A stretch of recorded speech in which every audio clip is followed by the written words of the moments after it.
ఎప్పుడు మన ఇంటికి పంపించాలి మా కాంగ్రెస్ ఎంపీని ఎప్పుడు గెలిపించుకోవాలని ఉన్నారు మన గంగమ్మ ప్రజలందరూ కూడా తప్పకుండా రానున్న రోజుల్లో అందరూ కూడా రైతు గుర్తుకు ఓటేసి మన గ్రామ కిరణాలను భారీ మేరతో గెలిపేయాలని చెప్పి మిమ్మల్ని సందర్భం కోరుతున్నా. మరి మీకు అందరూ తెలుసు ఈరోజు టీఆర్ఎస్ పార్టీ నాయకులు ఒకటే మాట్లాడుతూ ఉన్నారు ఎక్కడ రమ్మంటున్నారు అమరవీరులు చురుకగా రమ్మంటున్నారు రాజీనామా చేస్తున్నారు. ఎవరు అవినీతి కుటుంబ సభ్యులు ఉన్నారు కదా హరీశ్రావు ఏమంటున్నాడు ఆయన మన నాయకులు ముఖ్యమంత్రి గౌరవనీయులు రేవంత్ రెడ్డి గారు ఆంధ్రప్రదేశ్ లోపల రైతుల రుణమాఫీ చేశారని చెప్పి వీళ్ళు ఒకటే చెప్తున్న హరీశ్రావుకు నీకేమైనా మధ్య తింటామంటే ఎర్రగడ్డ దాగానేమో చూపించుకో ఇల్లు ఉన్నది కాలువలు ఆగచ్చు 3-4 నెలలు ఉంది 3-4 నెలల అప్పుడే రాజీనామా చేయి అప్పుడే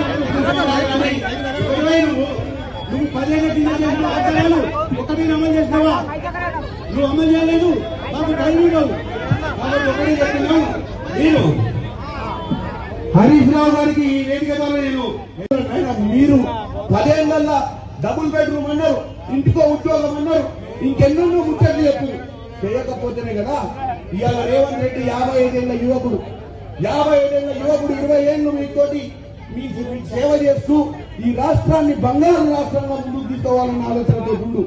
అటువంటి రేవంత్ రెడ్డి గారిని మీరు గెలిపించుకురు.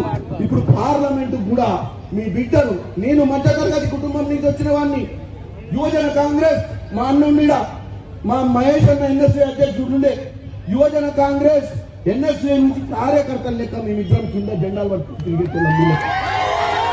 ఇవాళ కార్యకర్తకు టికెట్ ఇస్తున్నారు. ఎవరి బలంతో గెలవాలి నేను మీ బలంతోనే గెలవాలి మీ ధైర్యంతోనే గెలవాలి. నన్ను కాపాడాల్సిన అవసరం ఎవరికి ఉందంటే కార్యకర్తకు అవకాశం ఇచ్చినప్పుడు గెలిపించుకోకపోతే మళ్ళీ ఒక కార్యకర్తకు అవకాశం రాదు. కాబట్టి గెలిపించుకుంటే మళ్ళా కార్యకర్తలకు అవకాశం వస్తుంది. కాబట్టి అమ్మా నన్ను ఆశీర్వదించండి. నేను గెలిచినాక పార్లమెంట్ లా ఒక గొంతుకనై మనకున్న సమస్యల మీద మాట్లాడి వీలైతే రేవంత్ అన్నకు ఇక్కడ కొమ్మూరు ప్రతాప్ అన్నకు ఇక్కడ రాజగోపాల్ అన్నకు ఎమ్మెల్యేలందరికీ కూడా నిధులు తీసుకొస్తా. ఏదైతే బీఆర్ఎస్ ప్రభుత్వం 10 ఏళ్లు పాలించి రావాల్సిన విభజన నిధులు కూడా తీసుకురాలి. విభజన నిధులే తీసుకొస్తుంటే మన బంగారు భవిష్యత్తు వచ్చేది. ఏం చేసిండే 9 లక్షల రూపాయలు అప్పు చేసి ఎవరి పైసలే మన పైసలు. ఆ 9 లక్షలు అప్పు చేస్తే చేసిండు మన బిడ్డ మీరు ఆశ్రయించిన రాజగోపాల్ రెడ్డి ఒక్కడే 1 లక్ష ఇన్సెంట్ పాస్ ఇచ్చిన 1 లక్ష జనగామ ఆలయం మోగిరిలో ఈ 3 రైల్వే స్టేషన్లను చేపించిన అవునా కదా. నిన్నగాక మొన్న నేను ఒక మహిళా సోదరిమణులకు మా తల్లులకు మహిళల కోసం ఈ షామీర్పేట కాడ మా అమ్మ పేరు మీద 15 కోట్ల రూపాయలతో ఉద్యోగం చూసిండ్రా మీరు. 15 కోట్లతోటి ఈ మహిళలంటే గౌరవంతో తల్లుల కోసం పేద మహిళల కోసం వృద్ధాప్యంలో కష్టం కావద్దని చెప్పి హైదరాబాద్ సిటీలో కూడా అటువంటి ఓడేజ్ ఉండదు, అటువంటి రోడ్లు ఏం కట్టించినాం. ఎంతో మంది పేదలకు ఎన్నో ఊళ్ళలో ఎంపీగా ఉన్నప్పుడు బోర్లు, మోటార్లు, ట్యూబ్ లైట్లు ఎంపీ నిధులు తగ్గిపోతే లక్షల రూపాయలు, కోట్ల రూపాయలు ఖర్చు పెట్టినా ఈ జనగామ ప్రజల కోసం. అవునా కదా? అందుకని మీ అందరి చేతులు జోడిస్తున్నా. బీఆర్ఎస్ పార్టీ ఉండదు, पूरा नीरज नहीं जानता हम लोग, हमारे देश की कांग्रेस पार्टी है.